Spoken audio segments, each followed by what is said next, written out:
That's the loggers' future that they're carting away. Their sons, their grandsons' jobs, they're carting them down the road every day.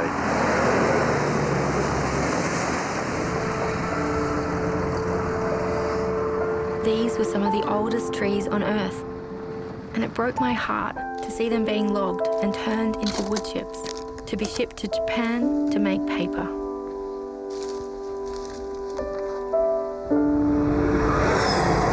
I documented the effects the logging was having on the community.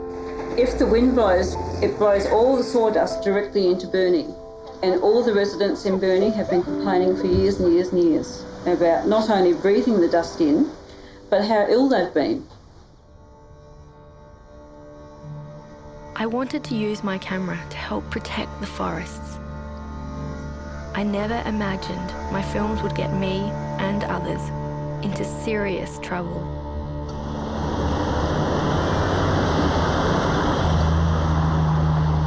There was one company profiting most from the destruction of the forests. Guns, the biggest woodchip company in the Southern Hemisphere. Guns was 80% of the entire native forest sector in Tasmania, trashing 5 million tonnes, primarily of old-growth forest. Every log truck on the road, every bit of polluted watercourse, every scalped hill, every 1080 poison disaster, it all came back to guns.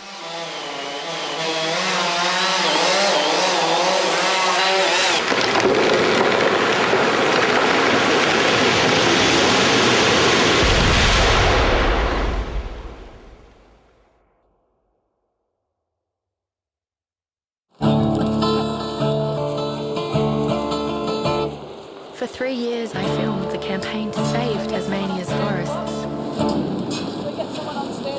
The protesters were taking more risks, and by filming them, so was I. Stopping the Hampshire woodchip mill, which is the largest woodchip mill in the Southern Hemisphere. G'day, sir. How are you going this morning? All right, don't touch any of that gear. You are trespassing, requesting you to leave the site. Protesters locked themselves onto machinery to shut guns down.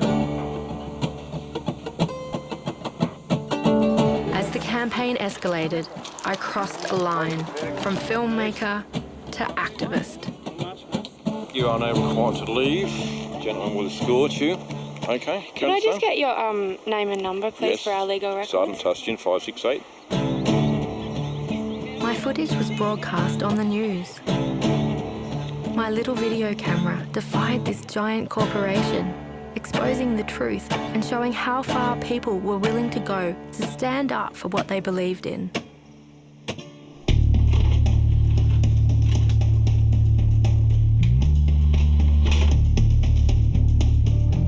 The Wilderness Society, a leading Australian environmental organisation, hired me to make films for them.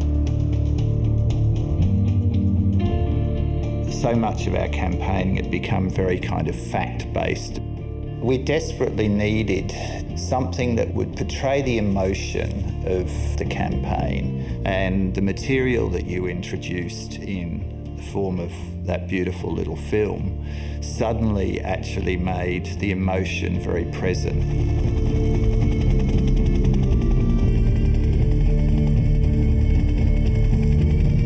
Once the forests were cleared, poison was used to kill native wildlife.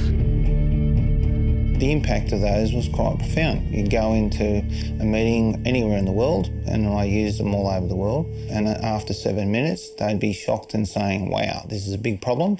What do I have to do to help? Support for Tasmania's forests spread across Australia and around the world.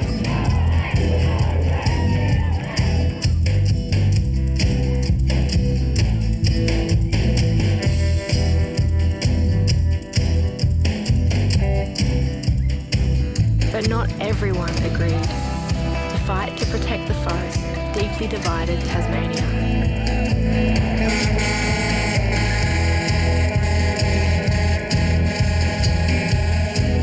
Forestry workers, many of whom worked for guns, believed their futures were at stake. The timber industry is the most sustainable industry of any in this country.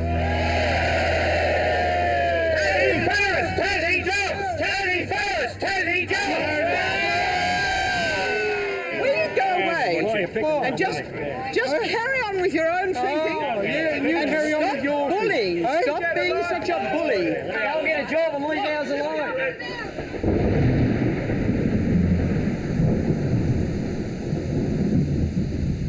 The conflict over logging was a major political issue. And looking back now, I naively underestimated Gunn's reaction.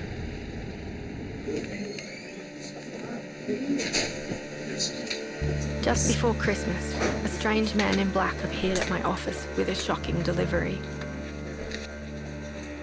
Myself and 19 others were being sued by Guns for $6.5 million. They claimed we were in a conspiracy to destroy their company.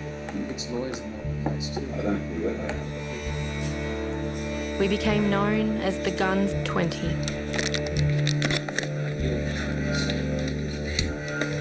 I will now ask to come before us the Guns 20, as they are named in the Guns writ. Alexander Marr. Defendant, Heidi Douglas. I'll never forget that day because my life was changing and I had no control over it anymore. And that feeling of stepping up there in front of the community and suddenly I was a player in this massive chess game, you know, between an almighty powerful corporation and really a bunch of community members who'd been standing up for their backyards.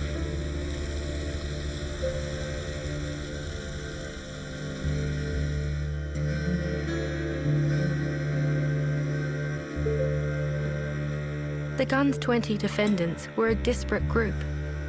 Campaigners, elected politicians, students, doctors, a writer, and a dentist. We all cared about the forests, but Guns claimed we were working together to deliberately undermine their business. The way Guns had framed their case, there was a charge that there was this overall campaign against Guns and that everybody had conspired to harm their business. And the conspiracy consisted largely of the campaign to protect Tasmania's forests, so that anybody who was involved in that campaign was potentially a co-conspirator. They'd come together to form this plan, which we might have said was about saving the forest, but in the pleadings it became this plan to injure Guns' business.